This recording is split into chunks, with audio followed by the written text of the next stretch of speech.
Muy bien, buenas noches. Gracias por su asistencia. Eh, Mi charla de hoy, para variar, no voy a hablar de filatelia o de historia postal esta noche. He estado meditando sobre el impacto y el significado de estas presentaciones y quiero compartir con ustedes algunas de mis reflexiones sobre este tema. Si es que puedo adelantar, no me, no me cambia la ahora. Eh, Como bien ustedes saben, todo comenzó en Varadero hace varios años, donde se formó mi oficina. Esto fue seguido por el grupo de WhatsApp, que facilitó grandemente la comunicación directa e inmediata entre sus miembros. Y después vino el fantástico viaje a Montevideo, Uruguay. Bueno, no solo Montevideo, pero aquí esto no tuvo nada que ver con filatelia, fue solamente confraternización entre amigos, tanto viejos amigos como nuevos amigos. Fue algo fabuloso, seguido por la exhibición en Buenos Aires, ¿no? Y además de estas cosas, ha habido otras ramificaciones importantes. Hay que darle mucho crédito a Juan Pablo por mantenernos informados de un sinnúmero de eventos y de actividades y de resultados y de publicaciones que hacen las cosas muy útiles. Bueno, después de todo esto, poco después, como ustedes saben, llegó la pandemia. A la mayoría de nosotros nos cambió radicalmente la vida por un buen tiempo, pero cuando aparece un problema, también aparece una nueva oportunidad de adaptarse. Y ahí viene el mérito de estos señores. Casualmente encontré estos posters, tienen una similitud increíble. Eh, eh, el mérito de estos señores, por supuesto, la creación de mi oficina Philatelic Society. Antes de que existiera mi oficina, yo conocía los nombres de muchos coleccionistas, pero no necesariamente sus caras, ni sus intereses filatélicos o personales, y, no menos importante, ni sus chistes. Mi oficina Philatelic Society ha creado y fortalecido muchísimas amistades, y con estos amigos celebramos sus triunfos, los apoyamos con sus problemas y lamentamos juntos sus pérdidas. Para mí ha existido un sinergismo entre estas instituciones, principalmente mi oficina Philatelic Society, Actualidad Filatélica, la FIAP con su website, y en menor medida, pero de cierto modo también la Real Academia, de la cual habemos muchos miembros en este grupo, ¿no? Las charlas, este es el efecto de algunas de mis charlas sobre Henry y Alfonso. Henry es mi perro, Henry Márquez siempre se mantiene despierto.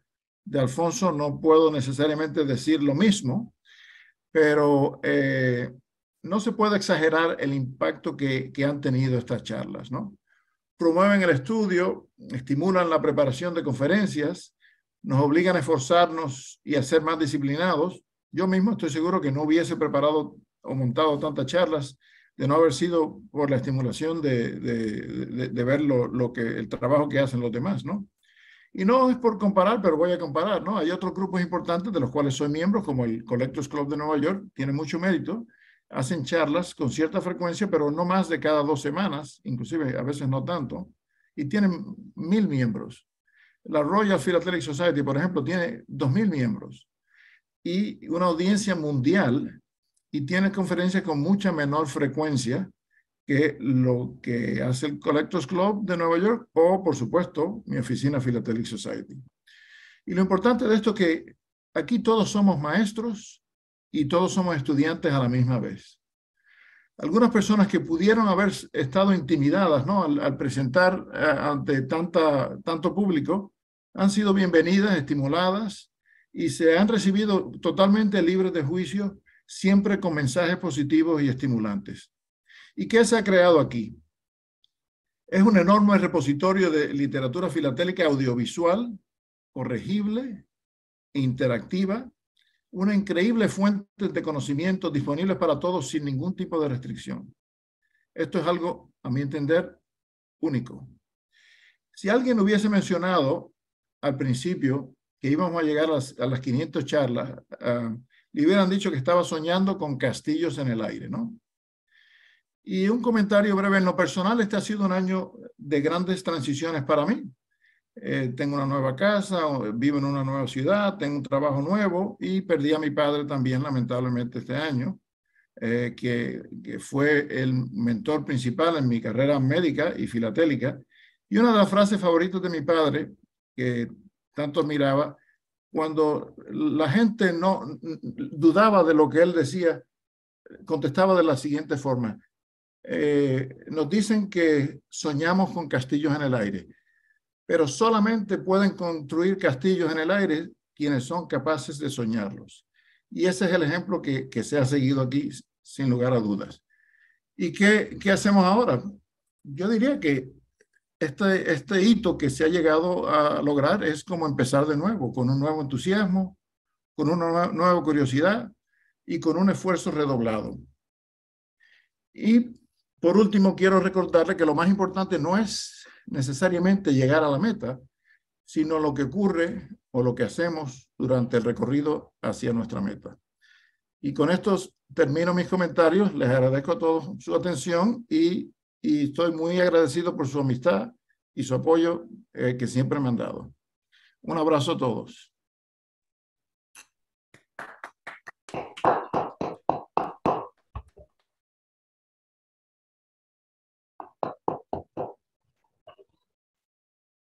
El que continúa creo que es Paul. Mauricio tenía la mano en alto, no sé si fue un error. Estaba aplaudiendo, gracias.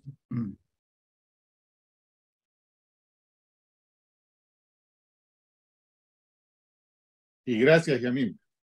Perfecto. Buenas noches a todos. Vamos con las cancelaciones manuscritas con el nombre de la ciudad en los sellos clásicos de la Filatelia de Ecuador. El día de hoy que hacemos la presentación número 500, varios colegas hemos establecido el día de hoy una unión para terminar con el tema de 500 presentaciones. 500 presentaciones, un número espectacular, 500. Pensábamos que, como nos decía Yamil en la charla anterior, esto sería un sueño, sería un mito, pero lo hemos logrado. Y bueno, cerramos este capítulo el día de hoy con 500 y arrancamos el día de mañana con la meta de las 1000 presentaciones. ¿Qué es lo que queremos? ¿Qué es lo que buscamos? De incentivar la filatelia, incentivar el coleccionismo de sellos, de estampillas de Latinoamérica, de América en general, de Hispanoamérica y en general la filatelia en el mundo. Quiero agradecer a la Federación Interamericana de Filatelia por su auspicio, a la FIAF también, al Club Filatélico Guayaquil y a mi alma mater, la Asociación Filatélica Ecuatoriana, por todos los apoyos durante nuestro crecimiento, formación filatélica durante estos últimos años. El día de hoy, 2 de diciembre del 2022, su servidor Paul Nova Ibero les va a dar una pequeña charla sobre las cancelaciones manuscritas con el nombre de los sellos clásicos en la filatelia del Ecuador. Arrancamos con un pequeño preámbulo sobre el tema de la escritura. La escritura es un sistema de representación gráfica de un idioma por medio de signos trazados o grabados sobre un soporte. En tal sentido, la escritura es un modo gráfico específicamente humano de conservar y transmitir información. A la derecha pueden ver un papiro muy antiguo en donde ya tiene los primeros trazados de escritura. La caligrafía también como preámbulo a mi presentación, es importante que la veamos. Esta viene del griego caligrafía, justamente, que es el arte de escribir con bella letra, artística y correctamente formada, siguiendo diferentes estilos, pero también puede entenderse como el conjunto de rasgos que caracterizan la escritura de una persona en un documento.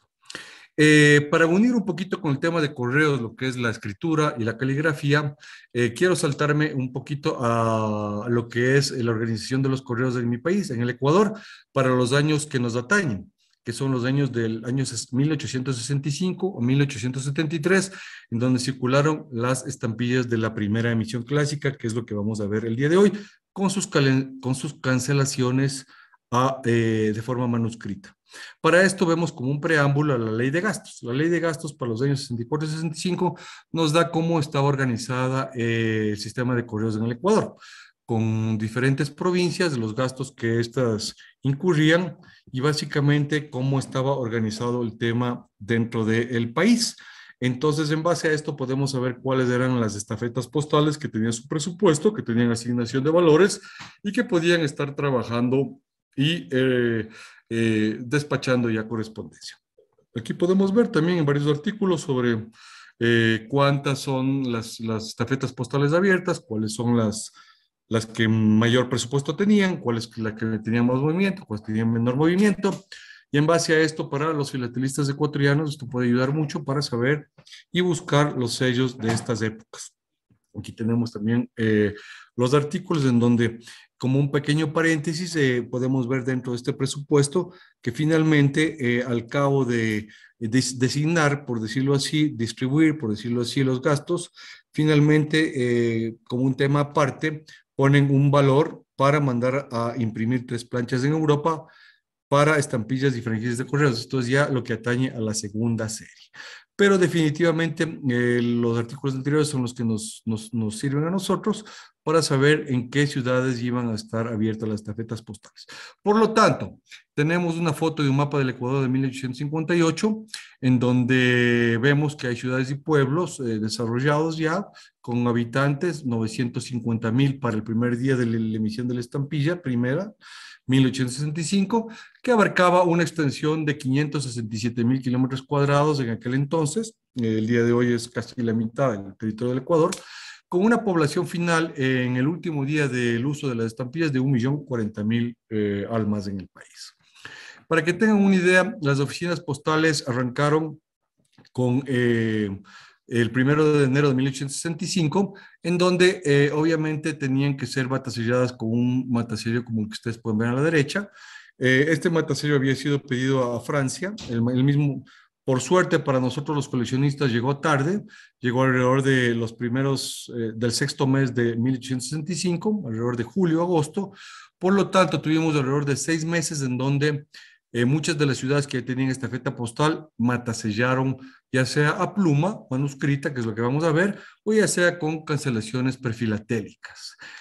Por otro lado, hubieron estafetas postales que en lo posterior aperturaron, 68, 69, 70, 71, y las mismas hasta recibir su matasello, que es el que ustedes pueden ver en pantalla a mano derecha, también en los primeros meses matasellaban o anulaban, por decirlo así, las estampillas con una pluma a mano, con un manuscrito. Dentro del estudio que hemos hecho, abarcamos 34 oficinas postales que obtuvieron la cancelación manuscrita con el nombre de la ciudad encima. Los trazos a pluma con el nombre de la ciudad, como pueden ver aquí está en orden alfabético, está marcado hasta el 33, pero una vez más he encontrado la ciudad de Naranjal, también con un matasello, por lo tanto sube a pluma 34. Esto es de un catálogo que ustedes pueden encontrarlo en el internet. Entonces, estamos hablando de 34 ciudades que tuvieron esta belleza de matasello, manuscrito a pluma sobre su sello. Básicamente, arrancamos ahora no en orden alfabético, sino en un orden geográfico, desde norte a sur, donde podemos ver que en 1865, los primeros meses, Tulcán, con 28,000 habitantes, una ciudad más o menos mediana, por decirlo así, ya tenía su primera estampilla matasellada con una belleza de manuscrito Tulcán, como ustedes pueden ver en la parte derecha, el medio del azul, es el primer sello del Ecuador. Tenemos una segunda ciudad que es la de Tusa, que cambió de nombre actualmente, es en el norte, en la provincia del Carchi, en donde esta estafeta postal abrió bastante tarde, en 1872, y obviamente no recibió inmediatamente su matasello, sino hasta el 73, 74, y perentoriamente fueron cancelados sus sellos de manera manuscrita. Como pueden ver en la parte derecha, obviamente es otra caligrafía, es un poco diferente. Esto ya nos lleva a estudiar otras cosas, otro tipo de caligrafía, pero está claramente anulada de Tusa. Hemos hecho una investigación sobre lo que es el censo y nos da que Tusa en aquella época tenía apenas 654 habitantes, o sea, era un prácticamente poblado bastante pequeño. Pasamos a Ibarra, casi con 40,000 habitantes, yendo, como les dije, de norte a sur, 1865. Ahí te marca un real verde de la primera emisión con el matasello de Ibarra. Luego tenemos La Tacunga, ya casi en el centro de la Sierra Ecuatorial, 75,000 habitantes, una ciudad bastante importante para la época, año 65, con un interesante manuscrito diagonal escribiendo su nombre, de arriba a abajo. El quinto tenemos Pujilí. Pujilí inclusive había puesto no solamente la ciudad, sino la fecha completa. Pujilí en el centro ecuatoriano, con 2,150 habitantes para 1868, año de la apertura de esta oficina. Pillero, también en el centro regional ecuatoriano, en donde en el año 68 ya marcaba también, sin tener un matasello redondo, marcaba también con el matasello manuscrito a pluma. 355 habitantes, uno de los poblados más pequeños, asentamientos más pequeños de la Serranía ecuatoriana, en el centro prácticamente del país. Bajamos a Ambato, Ambato una ciudad bastante importante, casi 70,000 almas durante la época, en donde ustedes pueden ver, aquí ya marcaba el matasello, inclusive en la parte derecha ustedes pueden ver, tiene un rasgo pequeño de un matasello prefilatélico. Aquí podemos decir que fue aplicado tanto el manuscrito como el prefilatélico. Estos tipos de matasellos hacen de las colecciones de clásicos una cosa muy bonita, muy buscada por los filatelistas, en donde intentan completar casi todas las ciudades, y por lo tanto es una cosa bastante importante para la filatelia ecuatoriana. Pelileo, 3,300 almas, año 69.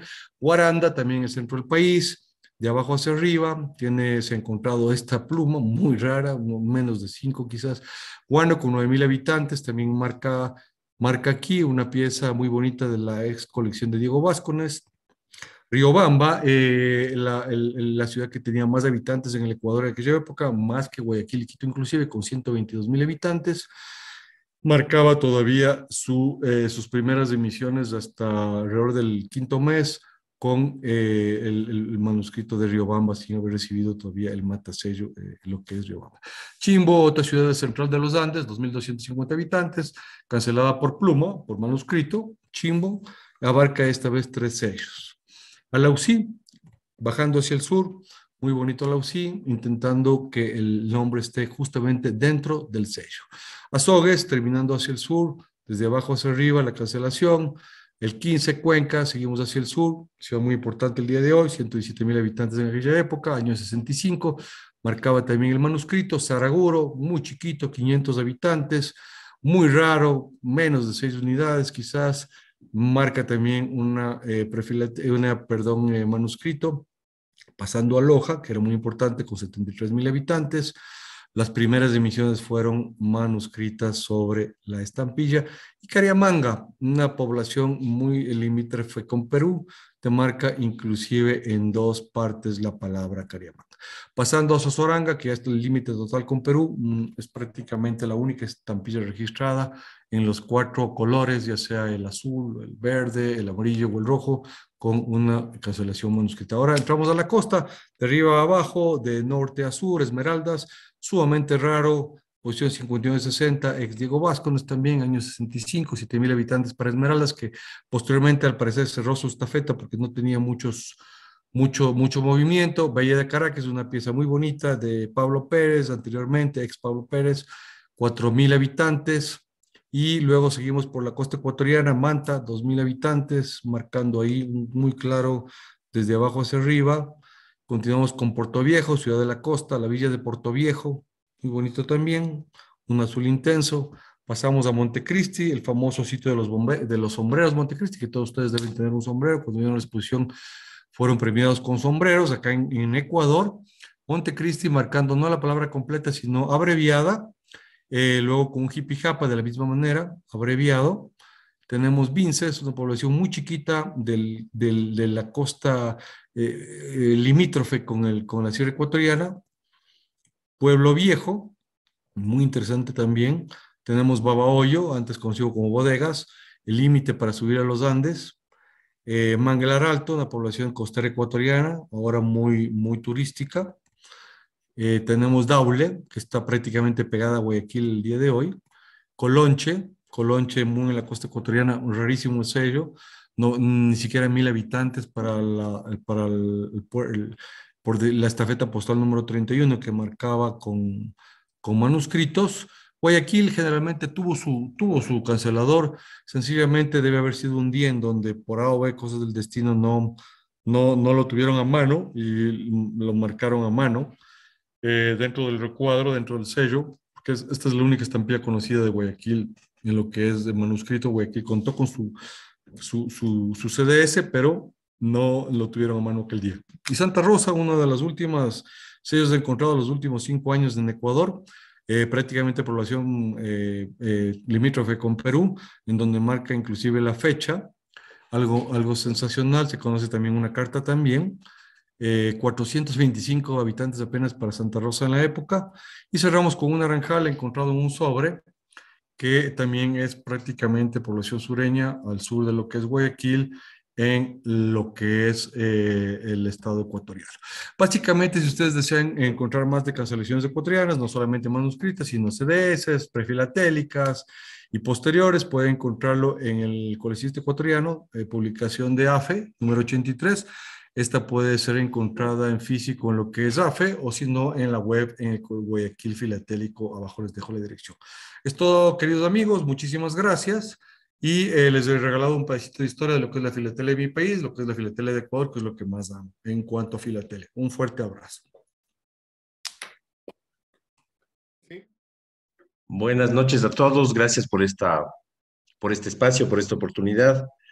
Estamos ya con la conferencia 503. Creo que ya vamos avanzando hacia las nuevas metas. Y lo que se me ocurrió para estas dos grupos de conferencias de hoy y mañana, en que estamos conmemorando las 500 conferencias, es hablar un poco de mi oficina, pero en el contexto de lo que ha sido el desarrollo de la filatelia, en esto que he denominado espacios y redes filatélicas de los mercadillos a mi oficina. Creo que todos hemos oído estas historias alguna vez. La filatelia empieza como una diversión femenina. Las mujeres empiezan a reunir estampillas para decorar, por el simple gusto de hacerlo. Había unas noticias en la prensa británica que decían que parecen tener el mismo gusto de Enrique VIII para coleccionar cabezas de reinas.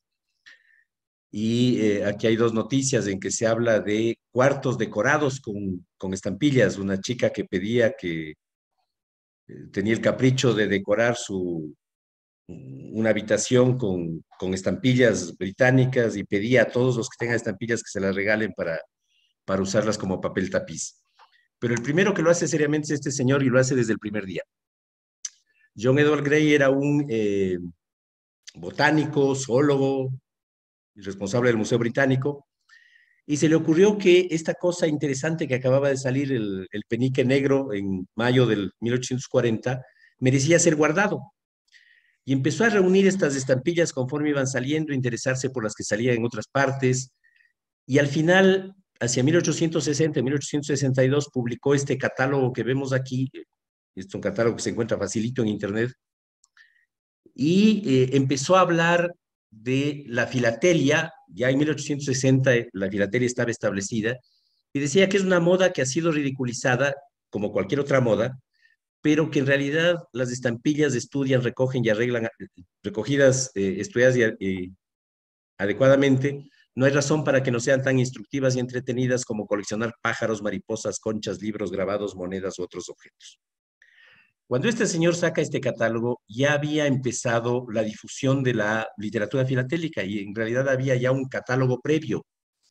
Un francés, Berger Lebron, había publicado, y en 1861, una primera lista de todas las estampillas conocidas. En ese tiempo, 973 estampillas y enteros postales. Estamos hablando de 20 años después de la primera estampilla. Y este es un dato interesante para lo que va a venir después. Es bueno saber o recordar las pocas estampillas que había.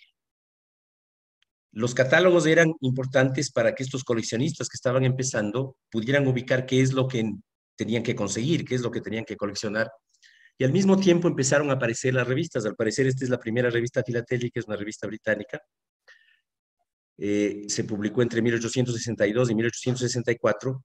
Y el modelo de esta revista van a seguir muchas en Francia, Estados Unidos. Probablemente una de las más parecidas a esta en América sea una chilena que, si no me equivoco, se llamaba La Guía del Coleccionista de Sellos o alguna cosa así. ¿Qué tenían estas revistas?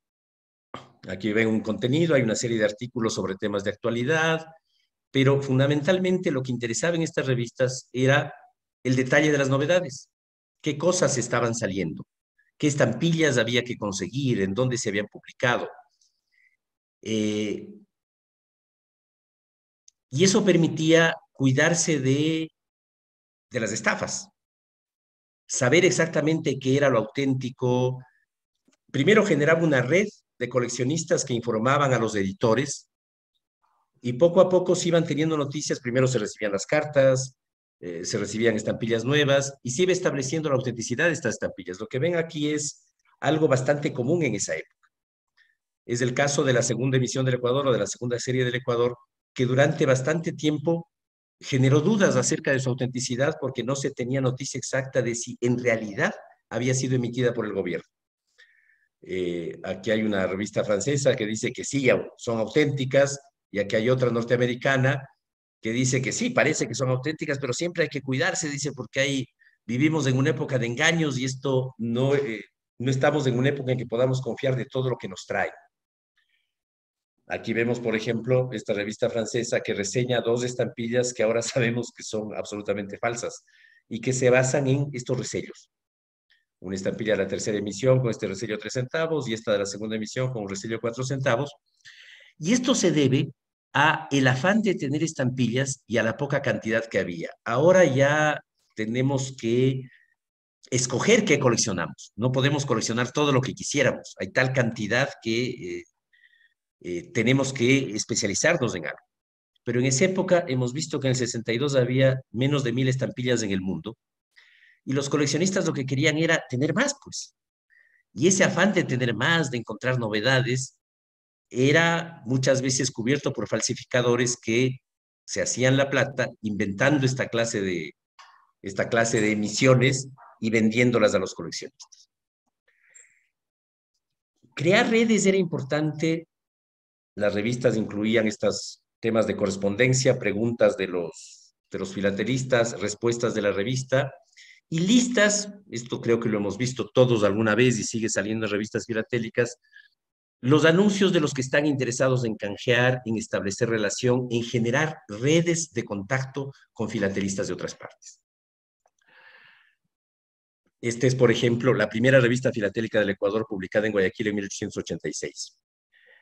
Y aquí vemos, este es un trabajo que podría ser interesante, cuáles eran los contactos en el siglo XIX y después entre los filatelistas de nuestros países. Aquí vemos, por ejemplo, que en estas primeras publicaciones filatélicas del Ecuador teníamos ya un comerciante o un filatelista limeño que tenía un agente, Eduardo Wilstatter, que tenía incluso un agente en Guayaquil, y 2 uruguayos que también anunciaban aquí. Y si uno empieza a ver las revistas filatélicas de ese tiempo, hay estos intercambios, hay ecuatorianos que anuncian en otro lado, peruanos que anuncian en las revistas ecuatorianas, etcétera, y eso nos puede mostrar las redes que se iban creando y la clase de contactos que existía entre los filatelistas. Las publicaciones son formas de generar redes y formas de contacto, pero había lugares de encuentro. En 1860 se crea la primera Bolsa del Timbre, que se llamaba, ese espacio que todavía existe en París, en Marigny, donde se reúnen a comprar y vender estampillas. Después de eso fue seguido en otros lugares. Aquí vemos el mismo París, está Barcelona, Madrid y el famoso Parque Rivadavia en Buenos Aires. A lo mejor este señor es Moscatelli, por ejemplo, donde todavía se reúnen los filatelistas y todavía es un lugar de encuentro. Y la ventaja de este lugar de encuentro es que no solo compras, no solo vas a ver cosas, sino que entras en contacto con otras personas, generas grupos, generas espacios. Muchos clubes filatélicos se formarían en estos espacios de compraventa y el club filatélico es otro espacio de encuentro que se va generando en ese tiempo junto con las exposiciones filatélicas. La primera exposición filatélica se realiza en 1892 en París. Aquí hay un enlace en el que pueden entrar a más detalles sobre esa exposición. Y todos sabemos que son espacios donde nos encontramos, intercambiamos, vemos colecciones.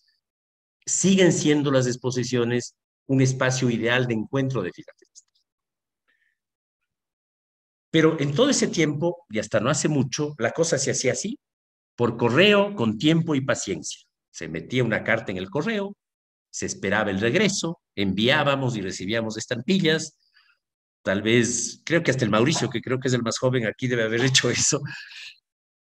Y en el siglo XIX, por ejemplo, los enteros postales eran el instrumento ideal para eso. Aquí vemos un entero postal de un coleccionista guayaquileño que ha llegado a mi conocimiento, que usted colecciona estampillas, le ofrece el intercambio, etcétera.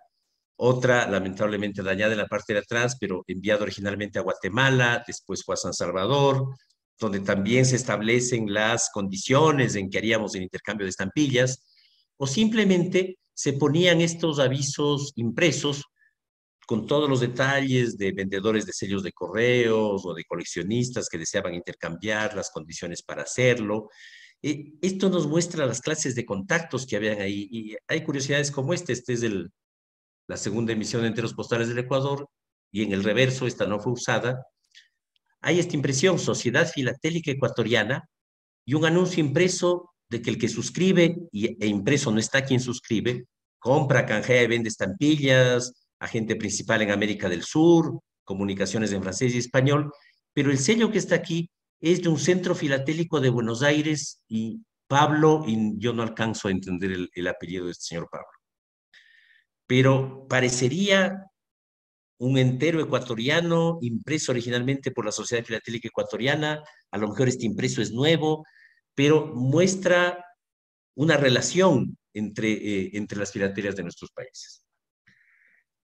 Y esto fue el siglo XIX y siguió siendo buena parte del siglo XX.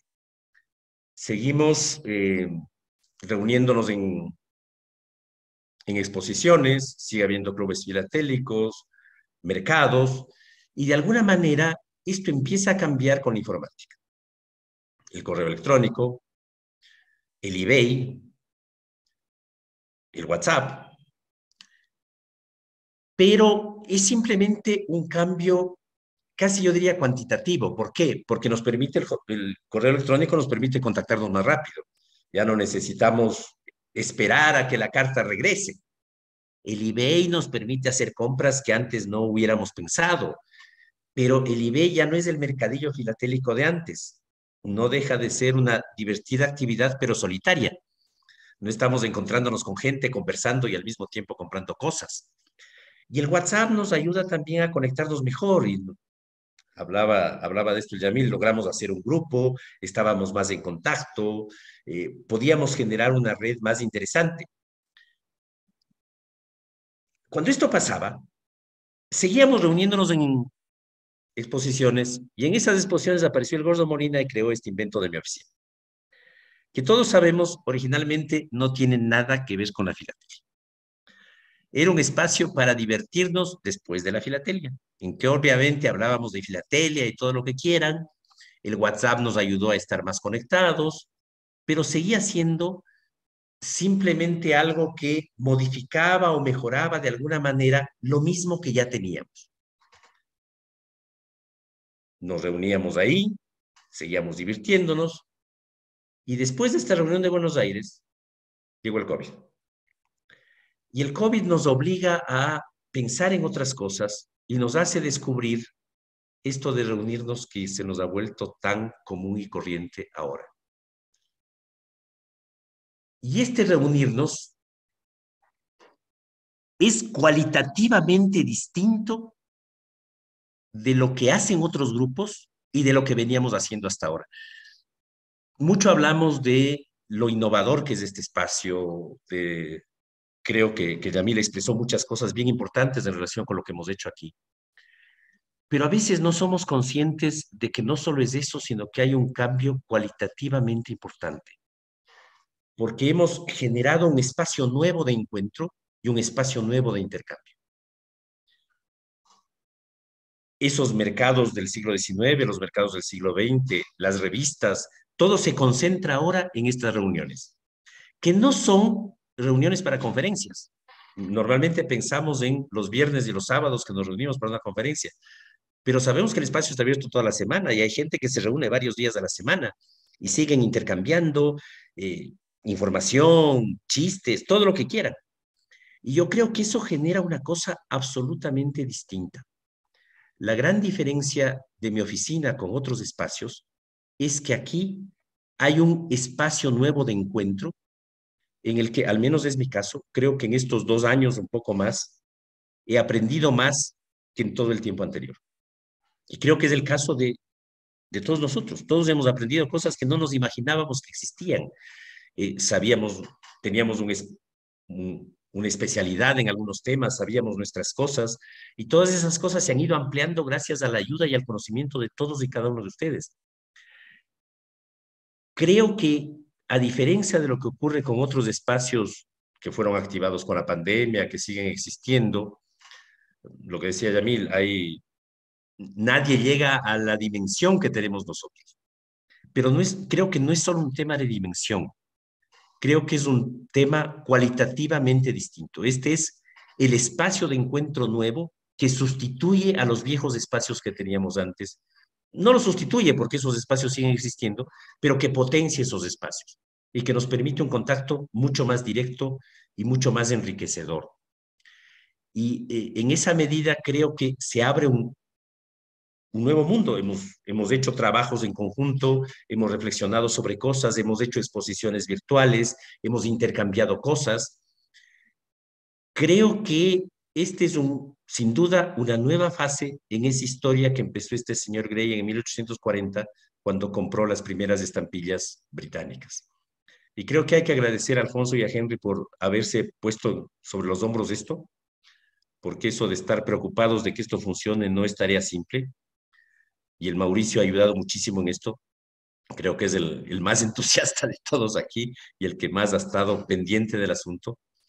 Pero gracias a todos por esto y sobre todo tengan pendiente la nueva meta que nos puso el Gordo, que dada su vocación demoníaca es la conferencia 666. Así que nos veremos pronto en la 666. Un abrazo a todos y gracias por todo. Gracias, Juan Pablo. Bien, Juan Pablo. Y ya la 666 está agendada para Molina, así que eso no hay que preocuparse. Estimados amigos, buenas noches a todos. Y considerando que se trata la conmemoración de las 500 charlas, y la voy a llamar esto rumbo a las 666. Me escuchan, ¿no es cierto? Y se ve lo que estoy mostrando. ¿Sí? Sí, Andy. La idea primero es, por supuesto, agradecerle a Alfonso y a Henry todo lo que han hecho, porque lo que han hecho en realidad es un antes de mi oficina y después de mi oficina. Pienso que, como dijeron muy bien tanto Yamil como Juan Pablo, han abierto un nuevo ámbito para la filatelia y han abierto un ámbito inclusivo. Y eso creo que es importantísimo. No es el ámbito excluyente que busca solamente al erudito excluir al pequeño coleccionista, sino que al contrario, trata de atraer al pequeño coleccionista que no es tan pequeño, porque muchas veces crece muy rápidamente y muchos de los que eran apenas juntadores de estampillas, hoy en día dan muy lindas charlas. O sea que eso fue uno de los éxitos. Y otro de los éxitos es una enorme biblioteca o videoteca de charlas que son realmente fantásticas. La gran mayoría son estrictamente filatélicas y que agrandan el conocimiento de todo aquel que tiene interés en conocer nuevos temas o temas que no son de su especialidad. Y como yo sabía que Yamil y Juan Pablo no iban a hablar estrictamente de algo filatélicos ellos, pero sí Paul, y tratándose esto de mi oficina Philatelic Society, yo decidí que voy a dar una pequeña y corta charla sobre algo que es estrictamente filatélico y que es la emisión del Puerto de Rosario de la República Argentina. Esa emisión es la que yo les estoy mostrando acá en el centro de la primera página. El Puerto de Rosario fue inaugurado el 26 de octubre de 1902 y estas obras se inauguran con la presencia del presidente Julio Arroca en Rosario. El puerto ya existía, pero no existía organizadamente como existió a partir de 1902.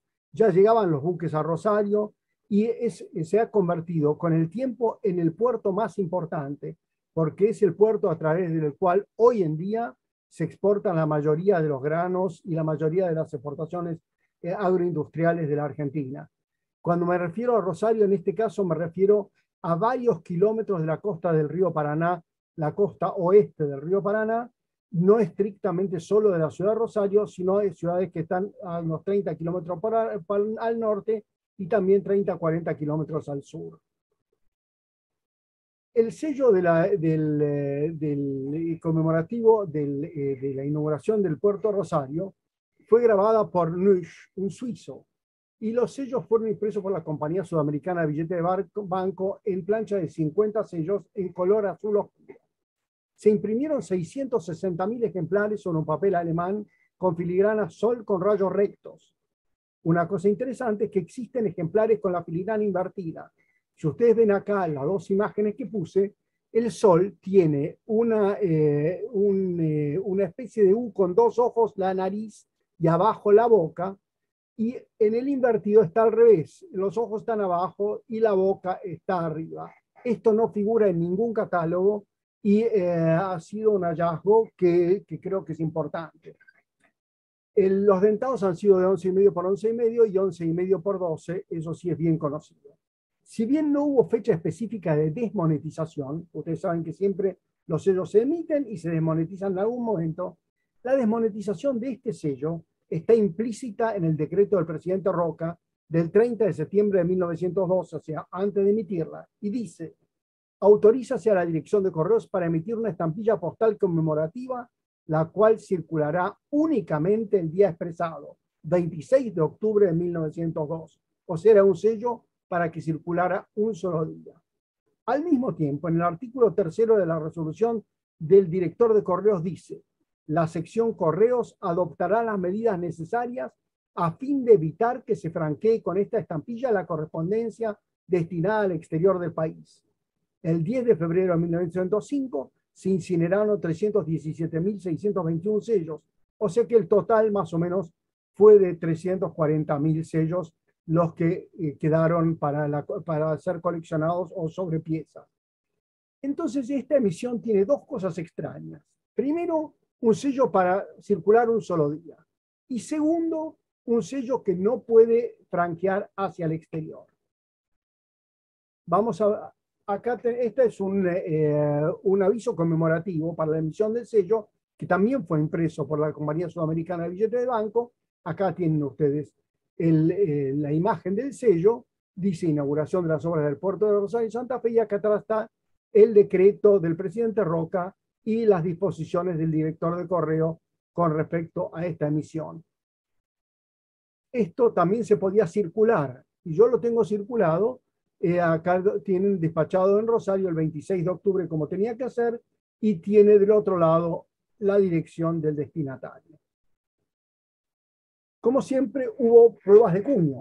En este caso tenemos la prueba de cuño en color adoptado, azul oscuro, impreso sobre papel blanco satinado, pegado sobre cartón. Pero van a ver ustedes, ahí está, que existen dos tipos de prueba de cuño: las impresas sobre cartón blanco, como vemos acá a la izquierda, o las impresas sobre papel blanco, aquí y pegado sobre cartón, como ven aquí a la derecha. En este caso, el de la izquierda es una prueba de cuño no adoptada de color verde claro, y la segunda, del tipo 2, sobre verde oscuro sobre papel satinado pegado sobre cartón. Aquí tenemos nuevamente otra prueba de cuño de color no adoptada en negro. Es preciosa realmente la negra y el azul oscuro también, impreso sobre cartón blanco. En realidad, ustedes saben, yo soy un filatelista que colecciona muchas cosas.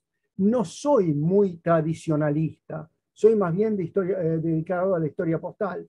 Sin embargo, esta emisión siempre me gustó porque me parece hermosísima.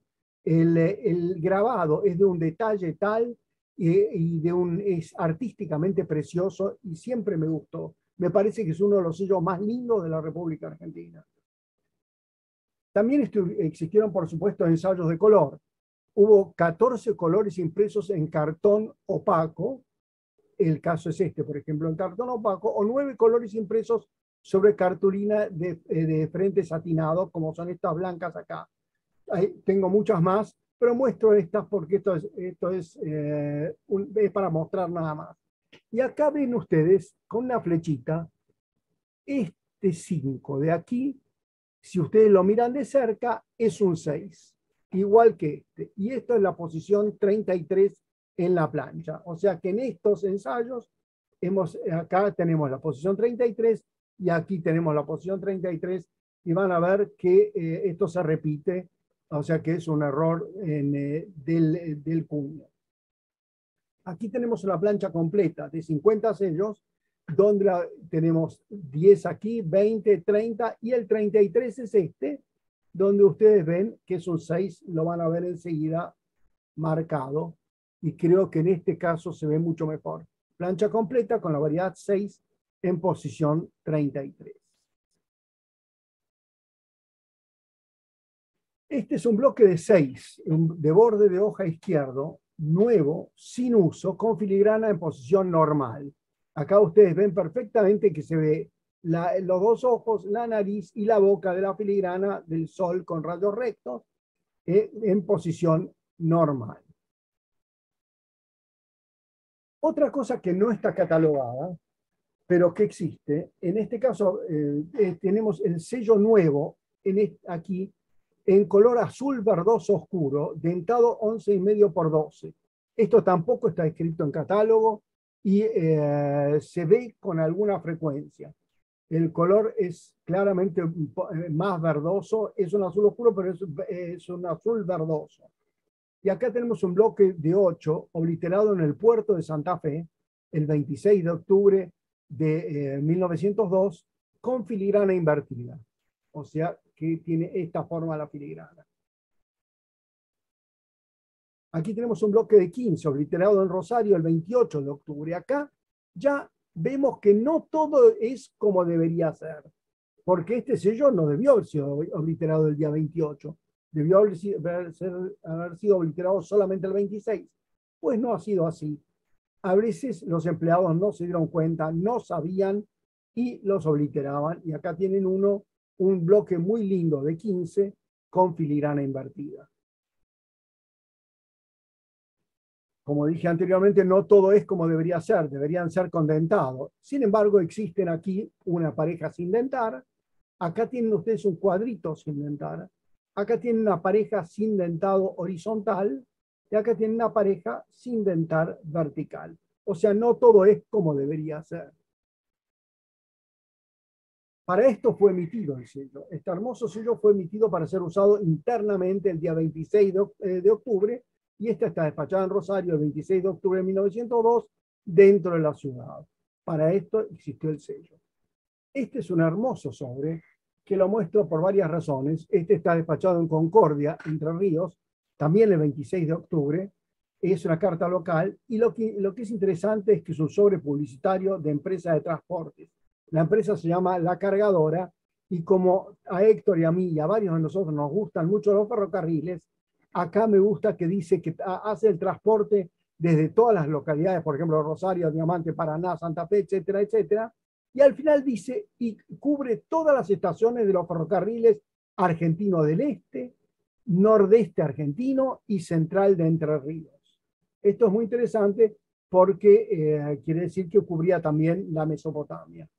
Este es un muy lindo sobre publicitario. Y acá tenemos también, ustedes saben que los filatelistas a veces somos un poco, nos miramos nuestro propio ombligo, nos gusta nuestro ombligo. Entonces acá tenemos un sobre del 26 de octubre de 1902 despachado en la ciudad de Santa Fe, carta local con el sello del Puerto Rosario, de la posición 33, o sea es un 6 nuevamente. Y lo interesante es el sobre, donde el coleccionista y comerciante filatélico Luis Toma imprimió un sello con su imagen, haciendo de esto un entero. Se conocen también sellos, o sea, viñetas impresas con la cara de Luis Toma, que él ha usado a veces para cerrar sobres, como cierre de sobre atrás. Si bien este sello carecía de valor franqueatorio en correspondencia al exterior, se encuentran algunas piezas en las que fue usado al exterior. Y en lo mejor de mi conocimiento existen solo 3 posibilidades diferentes de piezas usadas al exterior. Primero, el sello ha sido usado cumpliendo con la tarifa y no fue detectado por el empleado de correo. Por lo tanto, no es tasado. Si el empleado no se dio cuenta, pasó y pagó el franqueo con ese sello. Segundo, el sello fue usado tratando de cumplir con la tarifa, pero el empleado lo consideró no válido y la pieza es tasada. Y tercero, el sello fue usado como una viñeta, dado que la tarifa fue pagada con otros sellos válidos. Y acá vamos a empezar a ver algunas cosas bonitas. Esta es una tarjeta postal.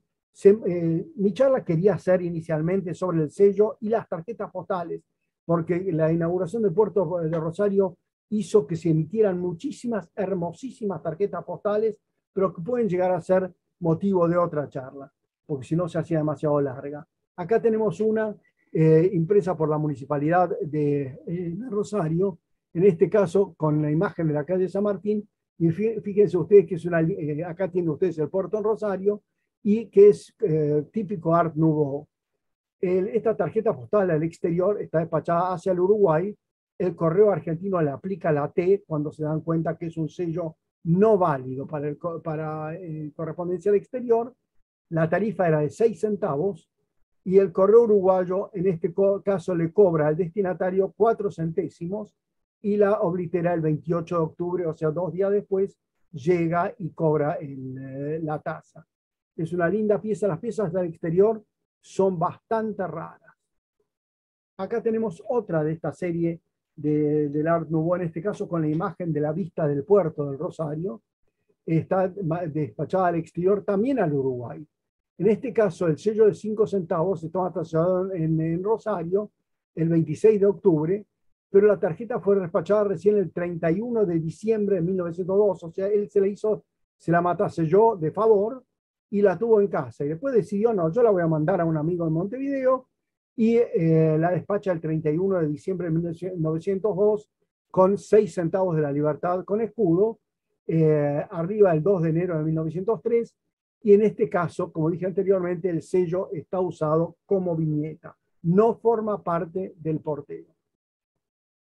Aquí tenemos una muy interesante. Este triángulo negro arriba que está aquí no es que le falte el ángulo, este ángulo está negro porque es una carta de condolencias, o sea, una carta fúnebre.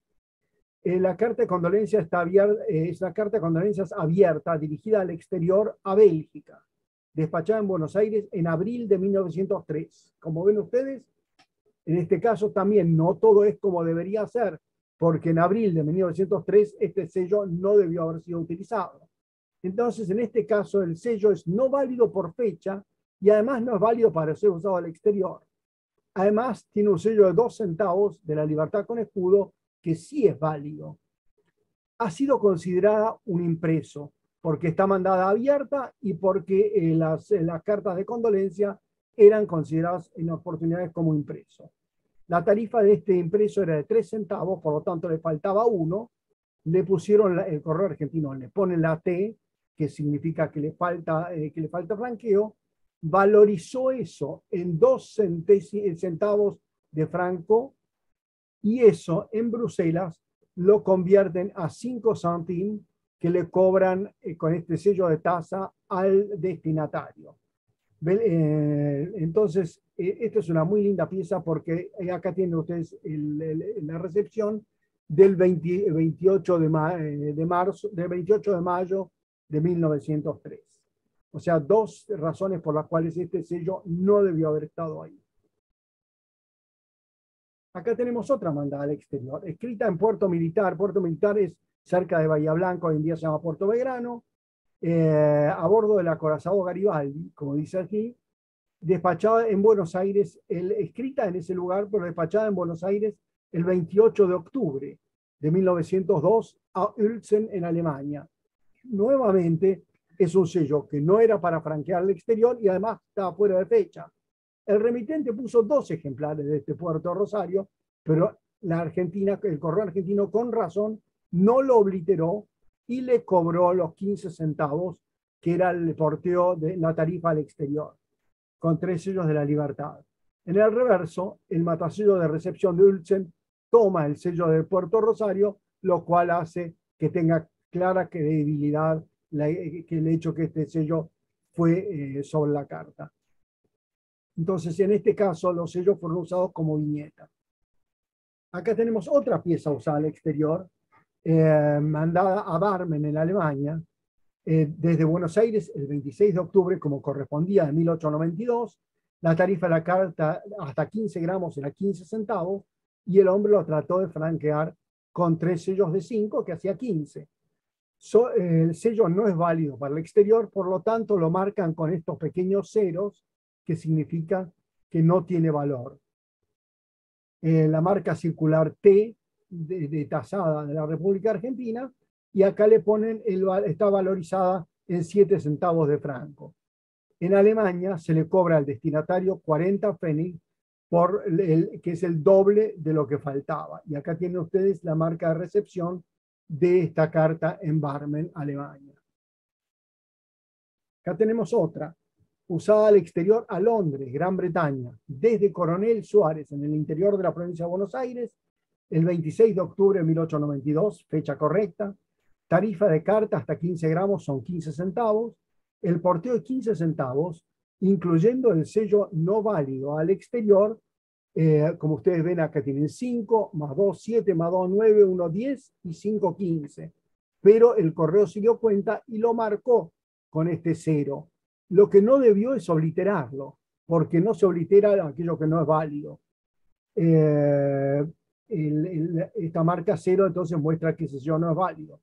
Pusieron la marca T típica de los sellos de tasa, de las cartas tasadas argentinas, y está valorizado en 9 centavos. Acá lo tienen.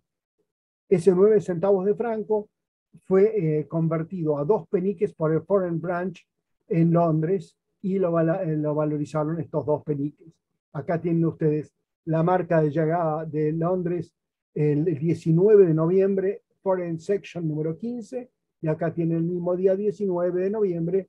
Fíjense qué interesante, qué rápido, dentro de todo, de Coronel Suárez, del 26 de octubre al 19 de noviembre, es bastante rápido considerando que eso es todavía siglo XIX. Y por último, tenemos otra carta más, dirigida a Gotha en Alemania, desde Buenos Aires, despachada el 9 de diciembre. El 9 de diciembre este sello ya no era válido. La tarifa de la carta era 15 centavos, de 15 gramos era 15 centavos, y el porteo que tiene puesto es de 20. 20 menos los 5 no válidos son 15, o sea que el que lo mandó ya sabía que esto iba como viñeta. El sello no es tomado en cuenta y es usado como viñeta. Estos son las cartas al exterior, que son realmente muy poco frecuentes. Y como último, para cerrar y para mostrar, como dije antes, que no todo es como debe ser, aquí tenemos una tira de 3 de un ensayo ocre sobre cartón con un rayado vertical que no se explica. En los 3 sellos ya una tira de 3 no es común, y con ese rayado vertical que para mí no tiene explicación. Quiero agradecer a Alejandro Redondo por su ayuda con las tarifas, y la bibliografía que he utilizado es la que está aquí: Facebook, el catálogo de Víctor Knechel, el libro de Luca, el catálogo de Jalil, y un artículo muy lindo en la revista de la Fundación de René Jacobson.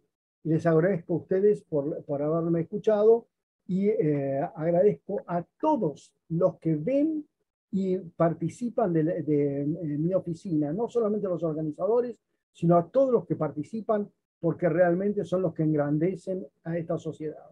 Muchas gracias. Gracias, Andy.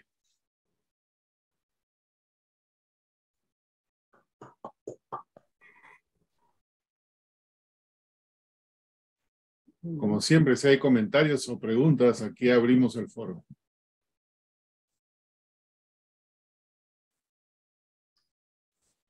Yo tengo una, creo, para Paul, lo de los matasellos, estos manuscritos. Explicabas de que como se había demorado en llegar el matasello francés, se recursaron haciéndolo en forma manual. Pero una vez que llegó y se empezó a distribuir y ya todos tenían, todavía quedó esa costumbre, porque a veces las costumbres quedan y no se cambian. O ya es un corte así tajante. Básicamente, en las poblaciones grandes se había mandado a hacer el matasello. En cuanto llegó, se terminó la costumbre, a excepción de Guayaquil, que solo existe una estampilla que se mataselló de esa manera. El problema fue en otras estafetas postales que no se abrieron en el año 65, se abrieron más tarde por presupuesto.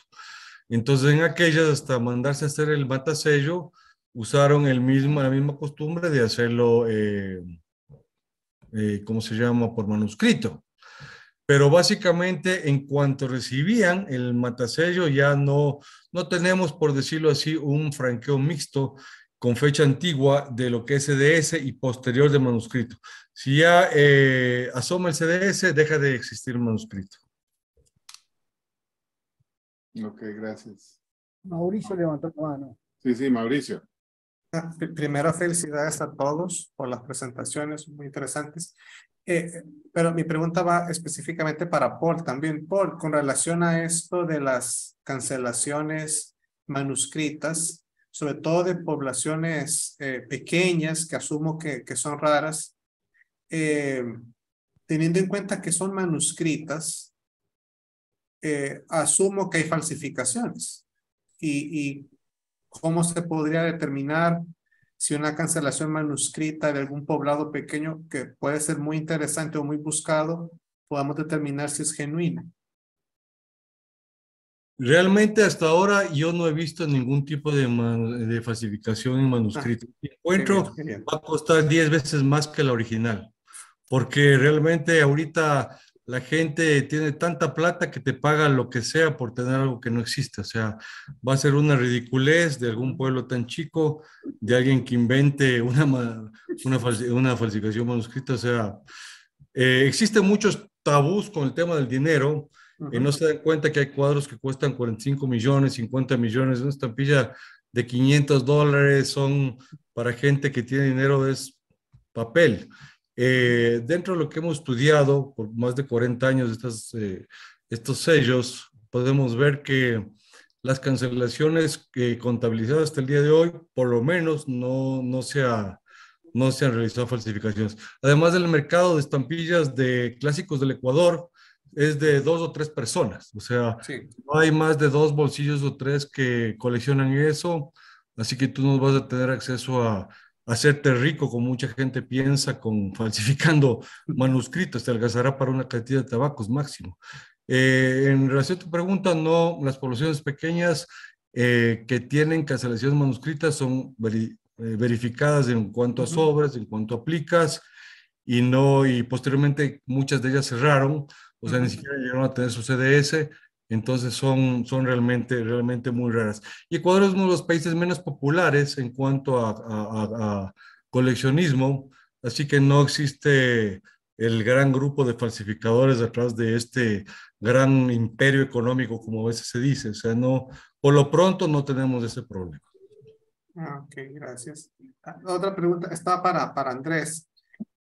Muy interesante, Andrés, tu charla. Esta emisión, o sea, teniendo una vida oficialmente tan corta,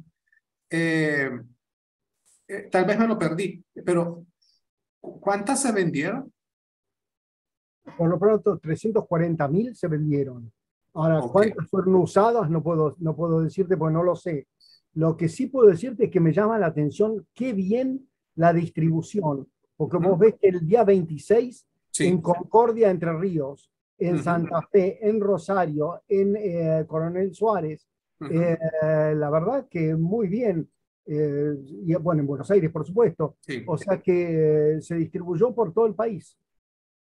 Sí, no, es que me llamó la atención eso, que ustedes también tuvieron una estampilla que tuviera un uso oficial de un día, porque aquí también sucedió lo mismo, aunque todos los sobres nuestros son de la capital, porque no se pudo distribuir y creo que si existe uno que otro fuera de la capital es que es un sobre meramente filatélico, aunque casi todos lo son, en nuestro caso, pero en el caso de ustedes sí se nota que sí circuló comúnmente y también tienen los usos extemporáneos que vuelven interesante nuestra afición. Y finalmente, para no acaparar más el micrófono, a Juan Pablo, sí, aquí está. No, sí, yo llegué, sí, en efecto, a las ventas, mandar la carta y esperar que viniera. Incluso mis primeras compras en eBay, cuando todavía aquí no había PayPal, yo les tenía que escribir a los vendedores, ¿acepta que le mande el dinero en efectivo? Sí, entonces a mandar el dinero, a que llegara el dinero y después me enviaban la pieza. Así que ahí era un sistema híbrido, electrónica la venta, pero esperar que se mandara el pago por correo. Y la última era para Yamil, pero ya no lo miro, pero muy bonita esa Lo que veo es que comparación no de eres tan ponerme. joven como dices, entonces.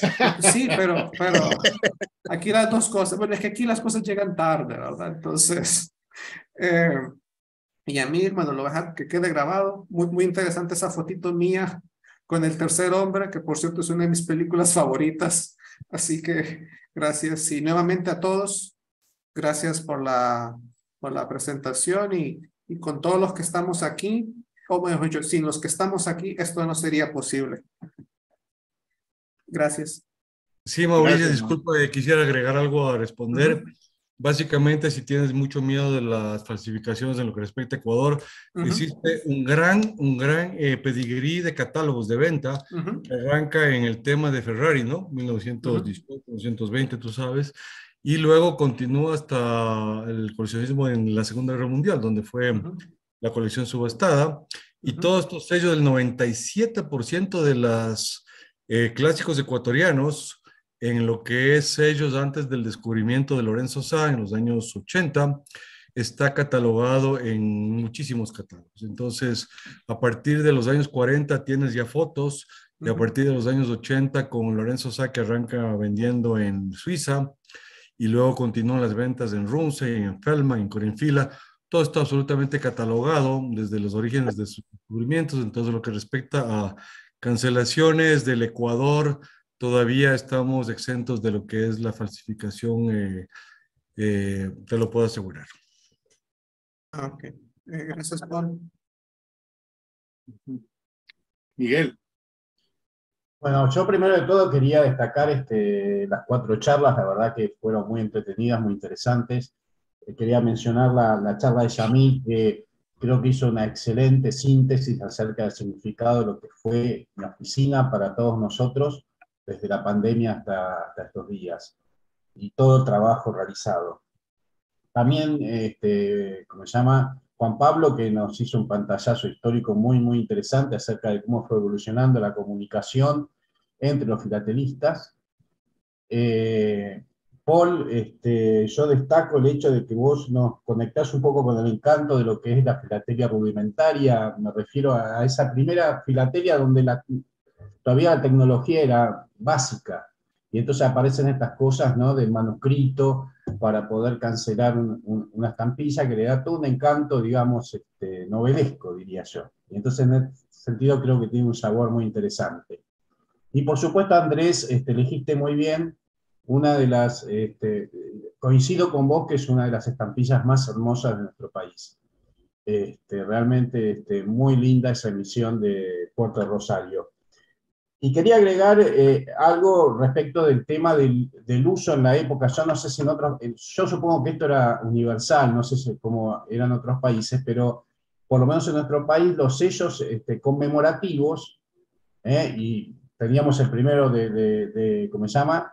Del año 92, 1892, que fue lo de Colón, y ahora de 1902, y después las que siguieron, la de Sarmiento en 1911, eran estampillas para uso de ese día exclusivo.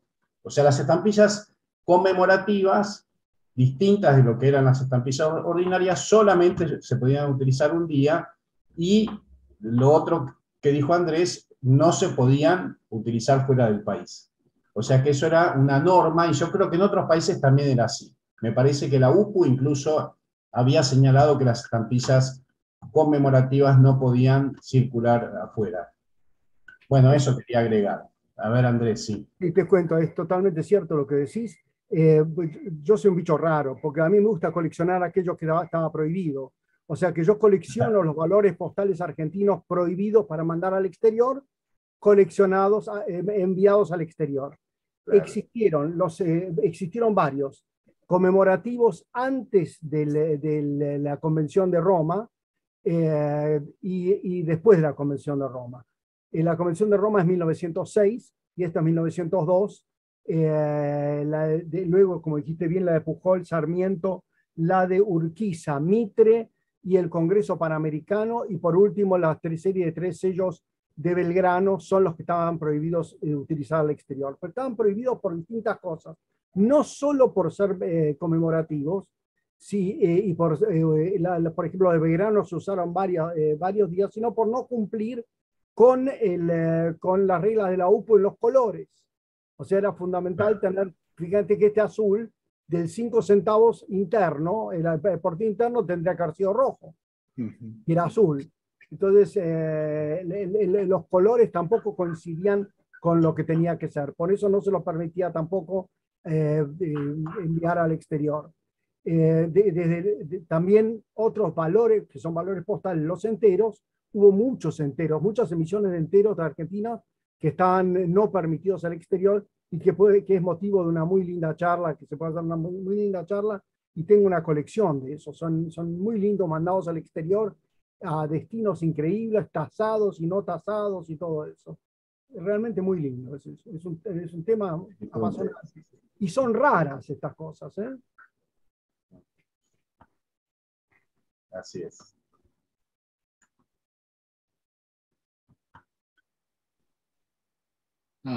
¿Otras preguntas o comentarios por ahí?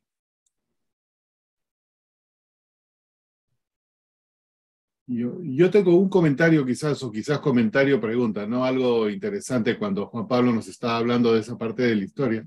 Yo creo que a todos nos ha pasado, nos habrá pasado a mí, si me pasó.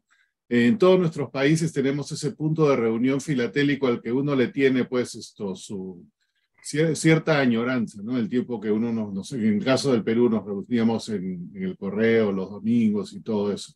Y no sé si habrá alguna compilación que hable de la historia de la filatelia en Latinoamérica, pero parece que sería un proyecto interesante, ¿no? Porque cada país ha desarrollado esos lugares que todos tenemos ahora como anécdota, quizás solamente en la memoria, pero si no se perpetúa, quizás se pierda. Y dentro de todas esas reacciones, yo me acuerdo claramente la reacción la primera vez que visité Buenos Aires, y me impresionó porque no hay otra manera de decirlo. Era la primera vez en mi vida, y no sé si habrá otro país que tenga galerías filatélicas, y no una, tenían 2 ahí en la calle Maipú, entrando hasta el final, todos eran tiendas filatélicas. Como entrar a un mall de ahora, ¿no? A mí hasta ahora me parece increíble que eso exista y que haya existido aún más, ¿no? No sé si en algún otro país de Latinoamérica ha habido algo así tan impresionante en cantidad de concentración de tiendas. O en algún otro país, no lo sé, pero galería filatélica, si no es la única, es una de las pocas que hay, ¿no? Son 3 galerías filatélicas, 3. Henry. Hay otra en Corrientes, 3. Esa Al lado de la misma. pizzería Las Cuartetas, hay una galería que tiene 4 o 5 locales. Wow. Ahora, igual es pálido acerca de lo que existía cuando, por ejemplo, cuando yo era adolescente, no sabes lo que era, el centro era una maravilla. Yo trabajaba de cadete y cuando salía a hacer recorridos por el centro me la pasaba dando vuelta por los negocios y mirando esta pizza por todos lados. Me encantaba, era una belleza. Había muchos negocios a la calle, y no solamente en el centro de la ciudad, aún en los barrios periféricos.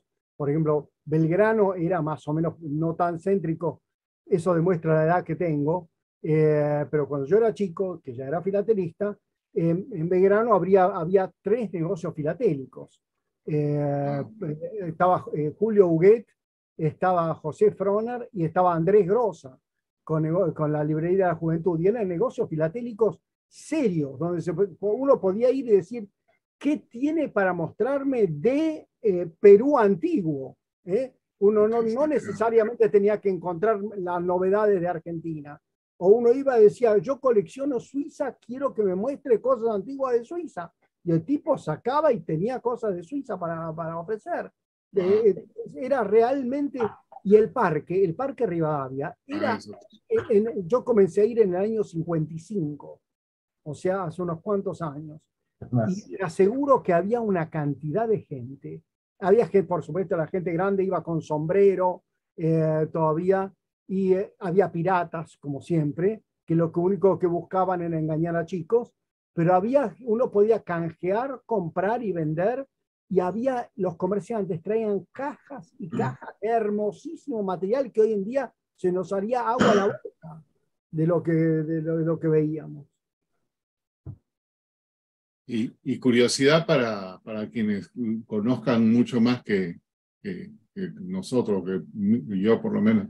¿Algún otro país en el mundo ha tenido así galerías filatélicas como han habido en Buenos Aires? París tiene, todavía hoy tiene una galería, que ahora no me acuerdo cómo se llama, me gusta, pero mira, tiene la Rue Drouot, ¿sí? En la calle Drouot están todas ellas, ¿no? Que también es sí. un impacto, cuando tú llegas, un impacto emocional.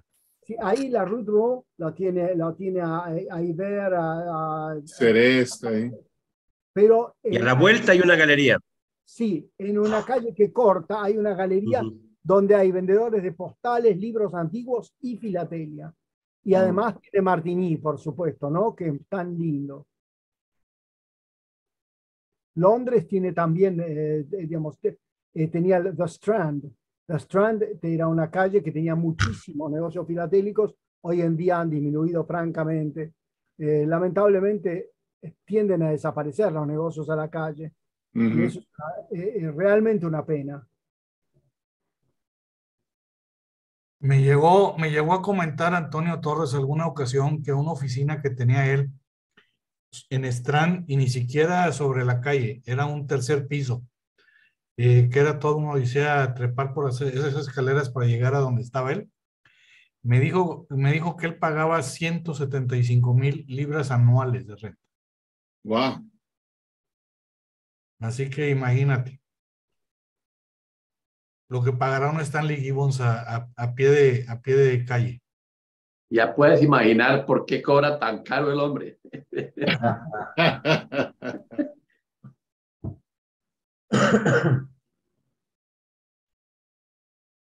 Sería interesante recopilar todas esas historias, los sitios. Algo se hará. ¿Otras preguntas o comentarios por ahí? Tengo entendido que en Estados Unidos también han hecho algo así. Creo que en Nueva York había. Nassau Street. Nassau Street, Nassau exacto. Street, sí. Y hay una recopilación del APS de ese tema. Sí. Creo que yo tengo el libro. Sí, creo que yo tengo el libro de Nassau Street, se llama, sí. Y lo interesante es que Nassau Street está aquí y ahí empieza Wall Street. Es ahí de esquina con esquina.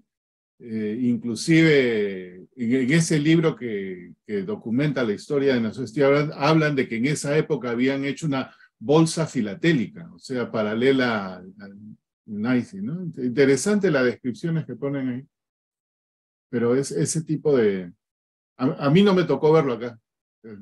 La primera vez que yo fui a Nueva York, lo primero que quise también fue ver Nassau Street y lo único que vi fue un montón de edificios, porque estando al costado de Wall Street, obviamente es pues, ¿no? Prime location para edificios. Bueno.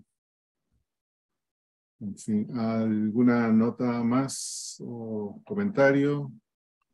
O lo que fuera. Una anécdota cortita.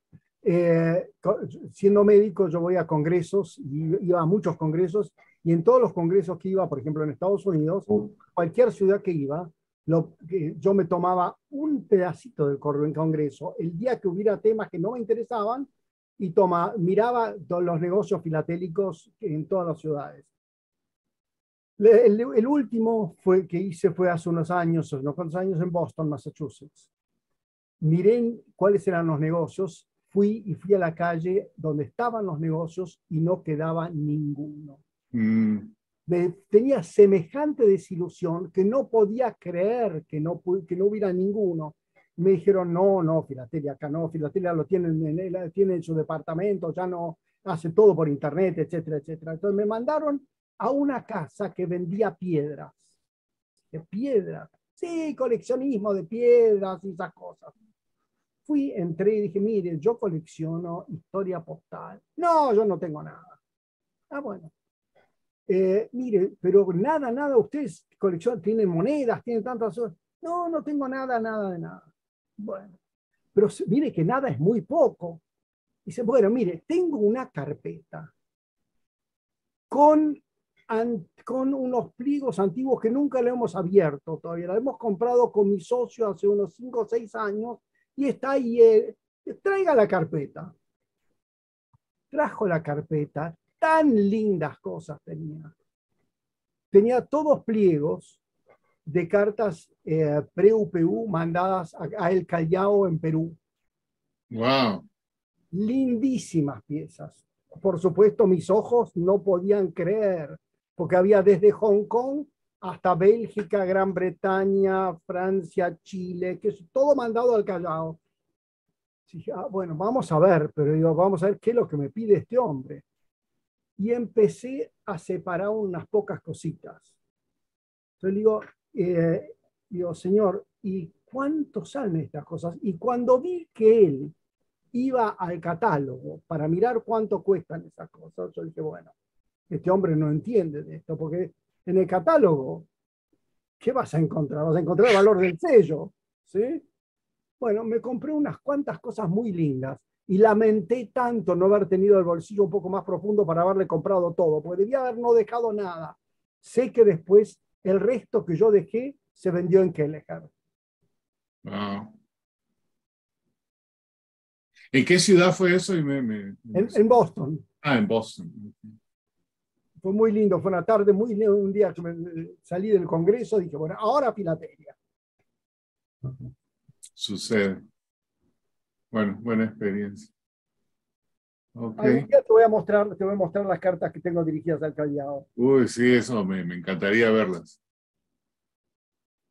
A veces se encuentran cosas, ¿no? Y lo interesante, como mencionas, es esto de ser un archivo entero dirigido al Callao, y los archivos del Callao por lo generalmente no son comunes, por eso llama más la atención. Era una carpeta con tapas de madera de esa, que se cerraban por presión. Sí, así sí, que sí. los pliegos estaban Planchaditos. Planchaditos y en estado perfecto. No estaban doblados, estaban perfectos. Wow. Bien conservados, muy lindos. Habrá que ver esos sobres. Sí. Todo 1860 y pico a 1878. Perfecta época. Bueno. Si no hay ninguna pregunta o comentario más, nuevamente a todos los que han participado, muchas gracias. Y también un reconocimiento especial a Mauricio, porque como bien dijo Yamil y han dicho otros, él es la persona que realmente ha mantenido el espíritu ahí con el cambiando escenario. Solamente falló una vez y no fue su culpa. Así que de 500 hay que reconocerle también a Mauricio ese récord de Gracias. 500 escenarios diferentes. Así que eso ya de por sí es bastante. Bueno, Gracias. entonces con eso nos quedamos hasta el día de hoy.